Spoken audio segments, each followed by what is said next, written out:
দীৰ্ঘদিন ধৰি কল্যাণীৰ এটা পৰিত্যক্ত ঘৰৰ তলত অতি অস্বাস্থ্যকৰ অৱস্থাত পৰি থকা এগৰাকী ৰোগাক্ৰান্ত ব্যক্তিক বেচৰকাৰী স্বেচ্ছাসেৱী অনুষ্ঠান সেৱাৰ উদ্যোগত যোৰহাট চিকিৎসা মহাবিদ্যালয়ত ভৰ্তি কৰোৱা হয়।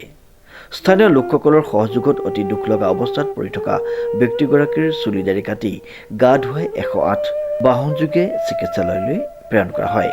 যোৰহাট চিকিৎসা মহাবিদ্যালয়ৰ অধীক্ষকৰ সহযোগত চিকিৎসকসকলৰ তৎপৰতাৰে ব্যক্তিগৰাকীলৈ চিকিৎসা সেৱা আগবঢ়ায় যোৰহাট চিকিৎসা মহাবিদ্যালয়ৰ অৱসৰপ্ৰাপ্ত অধীক্ষক তথা সেৱাৰ মুখ্য উপদেষ্টা ডাক্তৰ বলিন খাৰঘূৰীয়ে আৰ্তজনৰ সহায়ৰ বাবে চিকিৎসালয়ত উপস্থিত থাকি চিকিৎসা সেৱাৰ বাবে সহায়ৰ হাত আগবঢ়ায়।